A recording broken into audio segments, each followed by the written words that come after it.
안녕하세요. 자, 오늘은 23강입니다. 책 121쪽입니다. 오리게네스의 주장을 우리가 지금 따라가고 있습니다. 오리게네스가 알렉산드리아의 클레멘스와 더불어서 알렉산드리아 그 학파의 대표적인 신학자입니다. 오리게네스. 폴틀리가 이 오리게네스에 대해서 클레멘스보다 더 자세하게 설명하고 있습니다. 오리게네스 알레고리칼 해석의 특징이 있고, 첫 번째, 두 번째는 로고스였고요. 세 번째 타락교설입니다. 오리게네스가 이 타락교설을 어떻게 설명하는지 틸리히의 설명에 따라서 따라가 보겠습니다. 타락론이죠. 이성적, 정신적 존재. 라지오나빌레스 나투레, 합리적인 나투레이는 본성적인 자연적인 존재는 확실히 피조물이긴 하지만 영원한 것이다. 이게 무슨 말인가요?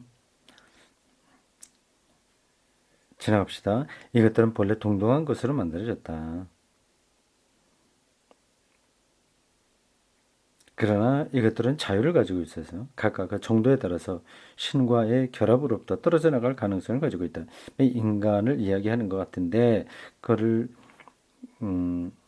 이성적, 정신적 존재라고 표현했습니다. 오리게네스의 표현인 것 같습니다. 그래서 신으로부터의 분리는 여러 가지 수준에 있는 물체와 결합하는 결과를 냈다. 이것은 이 정신적 존재들에서는 흉벌이지만 동시에 그들의 정화의 가능성이기도 하다. 정화시킨다고 하는 뜻입니다. 깨끗하게 변화된다고 하는 겁니다. 이러한 여러 가지 종류의 정신적 존재의 중심에는 냉각된 정신, 곧 사소한 불, 사소한 존재의 힘밖에 가지고 있지 않는 인간의 혼이 자리 잡고 있다. 복잡해서 복잡하기도 하고 이렇게 설명하나 이상하게 생각이 들 겁니다. 고대 알렉산드리아 이 신플라톤주의의 영향을 받은 학자들의 생각인 거죠. 기독교를 이런 방식으로 설명해 내려고 노력을 한 겁니다. 근데 그 당시에는 이런 것들이 이상한 건 아니었어요. 그 당시 철학에서 이상한 게 아닙니다. 고대로 올라가면 신화 이런 것도 이상한 게 아닌 것처럼 이러한 설명들이 그 당시에는 진리를 나타내는 방법론이었습니다. 근데 그게 지금은 완전히 틀리냐? 그것은 아닙니다. 그 당시의 방식인 거죠. 근데 그게 쭉 발전해 오면서 오늘날의 철학, 물리학 이런 것들을 이루게 된 겁니다. 타락이란 초월적인 사건이며 천상적 사건이다. 그것은 시간과 공간 안에 있는 우리의 실존에 선행한 사건이다. 그러자 아주 그 선제적이죠. 우리가 노력을 해서 그 타락을 넘어설 수는 없습니다. 온갖 지식과 도덕적인 훈련, 종교적 노력을 한다고 하더라도 이걸 극복할 수는 없어요. 여기 보니까 이렇게 표현되어 있는데 옳습니다. 우리 실존에 선행하는 사건이다. 선행한 사건이다. 맞아. 앞서 일어난 거라서 거기에 우리가 종속될 수밖에 없습니다. 타락은 하나의 자유로운 타락이다. 그렇게 말해야만 되는 거죠. 자유가 보장되지 않는다면 이 타락의 책임은 하나님에게 돌아가는 거죠. 그것은 자유에서 결정된다. 하나님은 타락을 위해서 자유를 준 건 아닌데 인간이 그 자유를 통해서 타락하게 됐습니다. 이걸 이제 따지고 들기 시작하면 결국 그런 것까지 다 미리 알아보지 못했다면 하나님은 전능한 분이 아니지 않냐. 그걸 알아보고도 그냥 내버려뒀다면 그분의 책임이 아니냐. 이렇게 말할 수도 있습니다. 근데 그건 아니죠. 여기서 이 학자들이 말하는 것은 그런 것과는 이제 다른 방식으로 인간과 그 타락을 이야기하고 있습니다.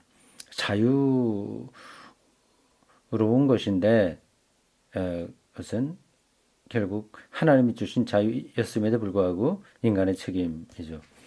이 자유는 타락에 의해서 상실되지 않는다. 그러나 그것은 구체적인 행위에서 현실화한다. 이 구체적인 행위에서 초월적 타락은 역사적 현실이 된다.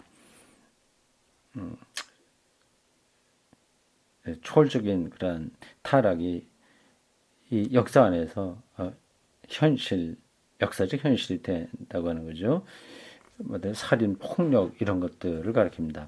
이 구체적인 행위는 타락의 영원한 성질을 나타낸 것이라고 말할 수 있다. 바꿔 말하면 시간과 공간 안에 있는 우리의 개체적 실존은 아무도 여기서 벗어나지 못하죠. 하늘의 서곡을 가지고 있다고 말할 수 있을 것이다. 우리가 세계에 나오기 전에 우리에서 결정적인 것은 이미 일어났던 셈이다. 따라서 죄는 초월적 타락의 그 바탕을 가지고 있다. 초월적 타락이에요. 우리가 어떻게 할 수 없는 겁니다. 운명적이라고 할 수 있죠. 그래서 이런 게 더 나가게 되면 원죄까지 가게 됩니다. 이것은 죄에 대한 특별한 전거다. 전거다. 어떤 근거가 되는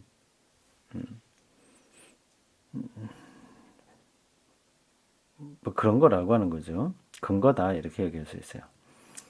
이러한 초월적인 타락 교설은 유명론적 사고에서 성장한 사람에게는 이해되기 어렵다. 유명론. 실제론과 유명론의 논쟁이 중세기 때 치열하게 벌어졌습니다. 유명론, 노미널리즘이고요. 실제론은 리얼리즘이에요. 그러니까 모든 것을 가능하게 하는 이데아, 보편적 이데아가 진짜 있냐, 아니면 그건 말뿐이냐, 이름뿐이냐 하는 겁니다. 이름뿐이다라고 하는 거는 유명론이고요. 그게 실제 있다고 하는 게 리얼리즘, 실제론입니다.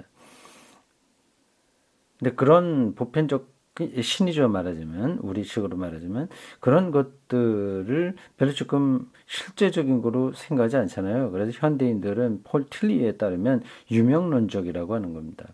그러니까 신이라고 하는 건 이름만 있지 실제 있는 건 아니다. 이런 식의 생각에서 성장한 사람에게는 이런 초월적인 타락 교설은 이해하기 어렵다고 하는 거죠. 그래서 오늘 현대인들에게 기독교 교리를 설명하기가 어려운 겁니다. 전혀 다른 패러다임 속에 살고 있잖아요. 그러한 어려움을 저도 종종 느낍니다.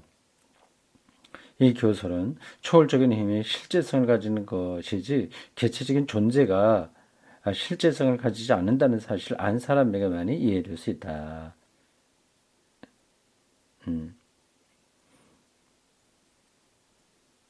그러니까 하나님이 정말 리얼하다고 하는 거를 아는 사람만 이게 이해가 된다고 하는 거죠. 참 그렇게 그걸 이제 알고 그걸 인식하고 살기는 쉽지 않습니다. 이게 참 방금 말씀드린 대로 저도 설교자로서 그런 것들을 보고 있는데 성서가 늘 그 분을 이야기하고 있기 때문에 거기서 배운 사람으로서는 그거를 리얼하게 느끼고 있는데 현대인들에게는 전혀 그러한 생각과 경험들이 없어서 설교하기가 쉽지 않은 거죠. 이 교설에는 깊은 의미가 담겨 있다. 어떤 교설이요? 타락론을 이야기합니다. 우리의 인간 실존과 현실의 실존 전체는 비유적으로 말한다면 단순히 신의 창조일 뿐 아니라 죄와 심판이라고도 생각된다는 사실이다. 이것이 그리스도교 신학의 필연적 전제다. 타락론은 필연적이다고 하는 거죠. 그게 단순히 실수로 벌어지는 어떤 잘못을 가리키는 게 아니라 존재론적으로 그런 힘이 있다고 하는 겁니다. 이게 충돌하잖아요. 하나님이 더 원천적인데, 원천적인, 아주 근원적인 존재이신데, 타락할 수 있는 더 초월적인 힘이 있다고 이야기하면, 하나님은 절대자가 아닐 수도 있는 거예요. 그의 긴장을 신학이 갖고 있으면서, 그거를 쉽게 처리해 버리지 않고, 이제, 하나님의 유일성을 붙들고 있습니다. 근데 페르시아 이런 데서 앞에서 잠깐 나온 겁니다만 마니교도 그렇던가요? 그 사성에서는 하나님과 거의 동일한 아니 똑같은 그 존재론적 그 초월적인 악한 신이 있는 거예요. 근데 성서에서는 그거는 용납이 되지 않습니다. 그러나 그 타락하는 초월적 힘을 인정하는 거죠. 타락한 세계라고 하는 세계의 성격은 보편적인 것이다. 우리가 세계를 바라볼 때 세계는 보편적으로 타락했다고 본다. 어느 한 두 군데만이 아니라 우주론적으로 보편적 유니버설이라고 하는 거예요. 전반적으로 타락해 있다고 하는 겁니다. 그 말은 종교적으로 세련되고 노력 많이 하는 사람은 그걸 극복이 하고 그렇지 않은 사람에게만 해당되는 게 아니라 모두라고 하는 거예요.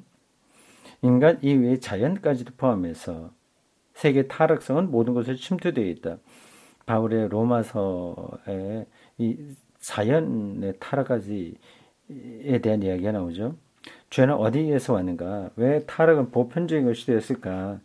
어째서 모든 사람은 죄이니까? 어째서 예외는 없는 것일까? 이러한 물음에 대해서 우리는 이렇게 대답하지 않으면 안 된다. 타락은 창조 다음에 일어난 것과 같이 타락은 그 창조에 앞서 천상에서 일어났기 때문이다. 이렇게까지 신학이 이야기할 수 있을까요? 창조에 앞서 천상에서 일어났기 때문이다. 그 말하는 것은 너무 진도가 나간 것으로 보입니다. 오르게네스는 타락에 대해서 두 가지 생각을 가지고 있었다. 오르게네스의 생각입니다. 첫째는 타락이란 초월적인 사건인데 이것을 신화론적으로 말하면 시간과 공간 안에 있는 것이 아니고 신과의 합일에서 신으로부터의 분리로 옮아가는 영원한 이행이라고 보는 것이다. 둘째는 타락을 역사 내재적 타락으로 본다. 초월적 타락은 역사적 차원에서 일어나는 특수한 행위에서 현실화된다. 죄 그 자체는 정신적인 것이지만 그것은 육체적, 사회적 실존을 통해서 강화된다. 죄는 초월적인 것이다. 그리고 죄는 하나의 운명이다. destiny, 운명이다. 각 죄본이 이 틸리가 destiny와 fate를 구별한다고 하고 있어요. fate 이거는 수동적인 거라고 한다면 운명 destiny는 이것도 어떤 거대한 힘에 사로잡히긴 하지만 그래도 더 실존적으로 의미 있는 것으로 생각되는 겁니다. 그러나 이것은 모두 운명에 그렇듯이 자유와 결합되어 있다. 플로티누스도 그렇지만 플로티누스 신플라톤주의의 대가입니다. 오르게네스에게서도 죄란 신으로부터 돌아서는 것이다. 이런 표현을 저도 여러 번 설교 시간에 했습니다. 신과의 분리이죠. 그것은 적극적인 성질의 것은 아니다. 악이라는 것은 선 없이 존재하는 것이다. 따라서 죄는 창조에 대해서 이중의 관계를 가진다. 자유롭고 평등한 정신의 창조에 관해서 말하면 창조는 타락에 선행한 것이지만 물체적 세계에 관해서 말하면 창조는 정신적인 것이 가지는 자유에 의해서 가능하게 된 타락 다음에 일어난 것이다. 이 정신의 자유 때문에 새로운 타락이 가능하지만 그러나 그것은 영원에서의 가능성이기도 하다. 이 세계의 과정의 끝이 반드시 역사의 끝은 아니다. 새로운 타락은 더욱 일어날 가능성이 있다. 그래서 세계의 과정 전체가 다시 시작될 수도 있다. 이러한 사상에는 역사를 순환운동으로 파악하는 그리스적 역사관이 표현되어 있다. 성서적 역사관은 아니죠. 아주 부분적으로 순환 역사관이 성서에 있다고 뭐 말할 수도 있긴 있겠지만 기본적으로는 순환이 아니라 직선입니다. 이러한 사상은 오레간 에세이에게서는 아직도 극복되지 않고 있었다. 순환론으로부터 아직 벗어나지 못했다고 하는 거죠. 그래서 아우구스티누스에 의해서 극복되었던 것이다. 순환 역사관을 넘어서는 것이 기독교 신학에서 아우구스티누스에 의해서 완성됐군요. 자, 됐고요. 좀 복잡하죠? 그냥 그렇게 얘기하는구나. 뭐 그런 정도로 생각하시면 되겠습니다. 저도 뭐 이렇게 읽고 설명하고 있지만 지나가면 내일 되면 또 다 잊어버려요. 오리게니스의 이 타락 교소를 제가 책 안 보고 그냥 설명하기는 어렵습니다. 4번 그리스도론 오리게니스의 사상 가운데 가장 어려운 부분은 그리스도론이다. 로고스는 모든 정신적 존재와 마찬가지로 선제적이고 영원한 예수의 혼과 결합한다. 선제적이라고 하는 것은 태초에 이미 로고스가 있었다고 하는 뜻입니다. 영원한 예수의 혼과 결합한다. 예수가 역사적인 인물인데 예수의 혼이 영원하다 그 말을 하고 있어요. 근데 그 왜 영원할까요? 그게 이제 하나님의 아들이라고 하는 말하고도 연관됩니다. 예수는 분명히 우리가 똑같이 이 지구 안에 있는 원소들의 결합으로 몸을 이루고 있어요. 그러니까 역사 안에 있는 사람들에서는 예외가 없습니다. 그래도 예수의 혼을 영원하다고 하는 이유가 뭘까 하는 겁니다. 그러니까 하나님 나라를 정확하게 선포했기 때문에 그럴까요? 아니면 그렇게 선포하고 거기에 전적으로 자기 운명 일치해서 살았기 때문일까요? 그래서 그런 것과 다 포함돼서 부활이 그에게서 역사적으로 그리고 유일회적으로 선취되었기 때문일까요? 왜 예수의 혼을 영원하다고 얘기할까요? 생각해 볼 문제입니다. 그러나 로고스는 그것을 완전히 받아들이는 혼에 한해서만 결합한다. 이 혼은 로고스의 힘과 빛 안으로 올라간다. 이러한 신비적 결합은 모든 성인에게서도 되풀이되는 것이지만 이 신비적 결합에서 신의 로고스와 인간의 육체를 매개한 것은 바로 혼이다. 이런 방식으로 예수에게서도 서로 날카롭게 분리되어 있는 두 본성에 결합되어 있다. 로고스가 육체가 되었다는 요한복음서의 명제는 말씀이 육신이 되었다고 하는 겁니다. 성육신을 가리켜요. 말씀이 육신이 되다. 요한복음서의 명제는 형상적 표현으로서 아리스토텔레스의 진리와 형상에서 가리키는 형상으로 생각이 되는데 여기서 나온 한자는 그게 아니라 하나님의 형상이라고 할 때 그 형상을 가리키는 것으로 보인다. 내가 혼돈하고 있는 건지 번역자가 잘못하고 있는 건지 뭐 아니면 폴틀리의 강의를 받아 쓴 학생들이 잘못한 것인지 모르겠습니다. 하여튼 그렇고요. 로고스가 살의 형상을 취했다는 것, 따라서 마치 로고스가 육체가 되었던 것처럼 보인다는 것을 의미한다. 그래서 오리게니스는 양자설에 가깝게 된다. 양자설. 아독지언스 리에 독일어로 그렇게 되어 있네요. 독일어 영어 양자 어답션은 똑같습니다. 귀족에게 이제 어떤 아이가 이제 양자로 들어간다 뭐 그런 거죠. 예수가 하나님의 양자라고 하는 겁니다. 근데 이 양자론하고 성육신론하고는 반대 개념이에요. 양자론은 먼저 인간이 돼서 인간이 하나님에게 선택받아서 하나님의 아들이 된 거라고 한다면 성육신론은 하나님의 아들이 이 땅에 온 거예요.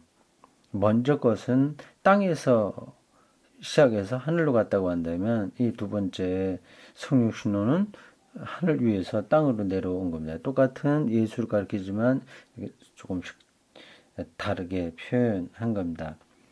그러나 이와는 달리 동방의 그리스도교 일반적 종교 감정이 요구한 것은 인간과 함께 걷고 있는 인간이 된 신이지 단순히 인간의 형태를 취한 초월적 로고스는 아니었다. 그러나 오리게네스는 이러한 관념을 받아들일 수 없었다. 왜냐하면 그에게 로고스는 단순히 예수의 내부에 있을 뿐만 아니라 예수의 외부에도 있었기 때문이다. 로고스와의 결합에 의해서 예수의 육체도 영화되고 신화된다. 영적으로 변하고 신적으로 변한다. 그 당시 신학자들이 이 로고스를 자꾸만 말하는 것은 그 당시 시대 정신이 그거 시대 정신이라기보다도 그 당시에 세계를 규정하는 해석하는 철학이 바로 그 로고스론의 바탕을 두고 있기 때문에 그렇습니다. 로고스와의 결합에 의해서 예수의 육체도 영적으로 변화되고 신적으로 변화된다. 그래서 예수는 인간 되기를 그만두게 된 셈이다. 참 표현 자체는 이렇게 정통신학은 아니에요. 인간 되기를 그만두게 됐다고 하는 건 좀 표현이 우습죠. 오리게네스가 정통신학과 조금 옆하고 그 경계선을 왔다 갔다 하면서 주장한 것 같습니다. 그러나 이것은 모든 정신적 존재에게도 일어난다. 이러한 까닭으로해서 오리게네스는 때로는 이것들을 신이라고까지 부른다. 그뿐만 아니라 만일 모든 정신적 존재가 신들이라면 이 모든 정신적 존재도 영원한 것이어서 그 때문에 이것들과 삼위일체의 신의 셋째 위격과의 사이의 한계를 짓기가 곤란하게 된다.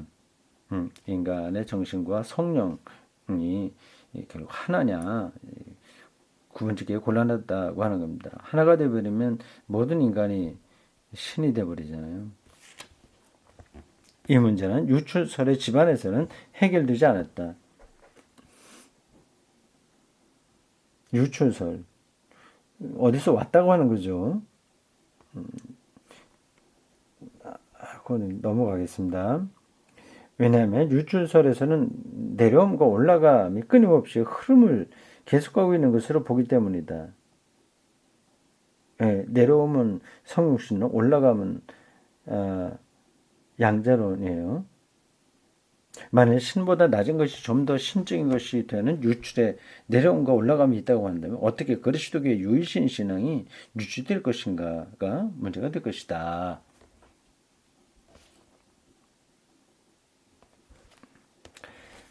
그 다음입니다. 124쪽 밑에서 6째 줄에 해당하는 새로운 패러그래프입니다. 신과 인간인 로고스의 모형을 따른 인간들은 스스로 로기코이가 된다. 로기코이.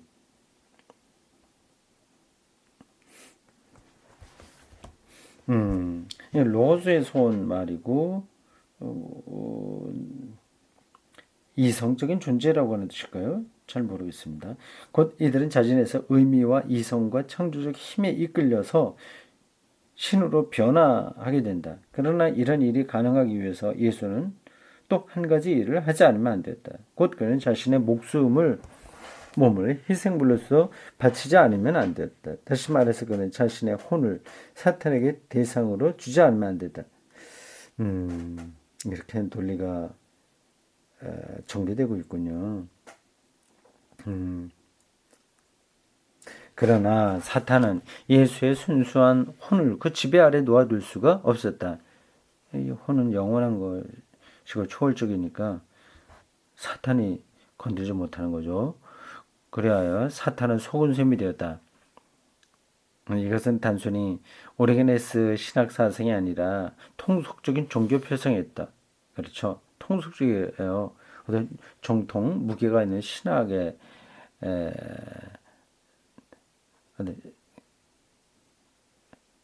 근거가 있다기보다 좀 통속적인 거예요. 중세 말기에는 농부의 아내가 곧잘 악마를 속였던 이야기가 많이 있다.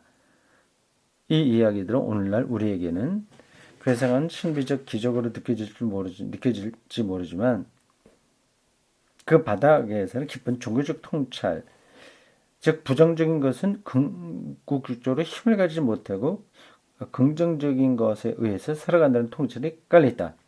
악마, 사탄 이런 것들은 아무리 뛰어난 능력이 있어도 결국은 한계가 있다고 하는 거죠. 존재를 긍정하는 힘은 선과 동일하다. 이것은 부정적인 것, 곧 죄란 선과 대항해서 선에 대항해서 그 자체를 궁극적으로 관철할 수 없다는 것을 의미한다. 따라서 오르게네스가 주장하려는 것은 사탄이란 궁극적으로 이길 수 없다는 사실이다. 그래서 이 문장이 좀 그렇죠? 사탄이란 궁극적으로 이길 수 없다는 사실이다. 우리가 사탄을 이길 수 없다고 하는 거예요? 아니면 사탄이 결국 하나님을 이길 수 없다고 하는 거예요? 두 번째 거겠죠? 예.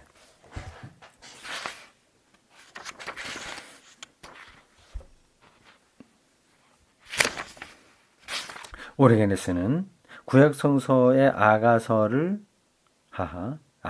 끌어들여요. 이건 참 특이한데 아가서 성경 중에서 가장 에로티시즘에 가까운 문서를 고르라면 아가서잖아요. 이건 이제 알레고리컬하게 해석을 하겠네요. 오르게네스는 구약 성서의 아가서를 그리스도에 대한 혼의 신비적 사랑의 기술이라고 해석한다. 그렇죠. 알레고리니까 이런 해석이 가능하죠. 실제로는 아가서를 그렇게 말하기에는 좀 곤란하죠. 이것이 그 그리스도교 역사 전체에 끼쳤던 영향이 대단히 컸다. 고대 시대 때 그랬다고 하는 거죠. 인간의 혼은 로고스의 신부다. 아하. 인간의 혼은 때때로 로고스의 방문을 받아 그 신랑을 자신 안에 받아들인다. 그거를 이제 아가서의 사랑의 노골적 표현들로 이제 이 부분을 설명하는 겁니다. 이것은 우리가 때로는 신적인 영의 현존을 경험한다는 것. 그러나 또한 혼은 영혼자의 방문을 받지 못할 때도 종종 있다는 것을 의미한다. 오레겐에서 아가서를 그리스도에 대한 개인의 신비적 관계로 해석한 최초의 사람이었다. 유대교에서는 아가를 신과 시나고그, 회당이죠. 시나고그, 회당, 신과 시나고그와의 관계를 나타내는 것이라고 해석하고 이해하고 있다. 아가는 그 자체로 연가에 지나지 않는다. 사랑의 노래에다. 그것은 아마도 혼인식 때 부른 노래가 아닌가 생각된다. 그러나 그것이 정경에 들어와 신적 권위를 가지게 됐다. 그러므로 우리는 여기에서 종교적 의미를 발견해야 할 것이다. 그것이 어떻게 가능할까? 연서의 전통인 이 아가서를 우리가 어떻게 종교적 의미로 해석할 수 있을까 하는 거죠. 유대교인들은 그 안에서 신과 그 민족과의 관계에 대한 기술을 보았고 루트가 번역한 성서는 아가에다 그리스도교에 대한 교회 관계를 나타내는 주제를 붙였다. 어떻게 붙였는지는 제가 확인 못 해봤습니다. 그렇게 했을까요? 오르게네스는 여기서 그리스도와 혼과의 신비적 결연을 보았다. 이 혼은 사람의 혼을 가리킵니다. 그렇게 함으로써 비그리스도교적 표상을 그리스도교적 신비주의로 바꿔놨다. 사랑의 노래의 연서 이건 비그리스도교적인 건데 그걸 이제 그리스도와 혼과의 신비한 결혼으로 보고 신비주의로 기독교 신비주의로 바꿨다고 하는 거죠. 오르게네스가 그러겠습니다. 이 신비주의는 구체적 신비주의다. 왜냐하면 신적 영에 붙잡힌 혼은 신적인 심연 속으로 소멸되지 않고 신적인 것의 구체화에 로고스가 혼 속으로 들어가기 때문이다. 이것이 바로 내가 그리스도교적으로 세례받은 신비주의라고 부르고 생각했던 것의 첫걸음, 그러면서도 가장 뜻있는 첫걸음이다. 신비주의는 이와 같은 구체적인 형태로서 교회에 들어와 계승될 수가 있었다.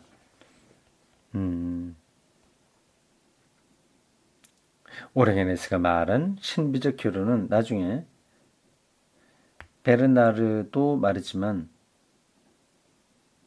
그의 핵심이 되는 인격을 해소시키지 않았다.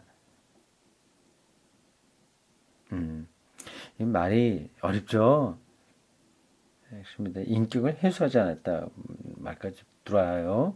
인격은 판단하는 거잖아요. 그런 힘이 있는 걸 인격이라고 하잖아요.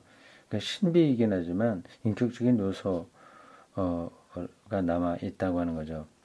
신비하면 그냥 뭐 막 막연한 것으로 뭐 말도 필요 없고 인격도 필요 없고 뭐 그런 걸로 느껴지는데 그러니까 인격적인 요소가 없어진 건 아니다고 하는 겁니다. 완전한 결합을 이룬 결혼이 개인의 인격을 파괴하지 않은 것처럼 로고스와 영혼과의 신비적 결혼에는 인격성이 보존되어 있다. 인격성. 예, 여기까지 하겠습니다.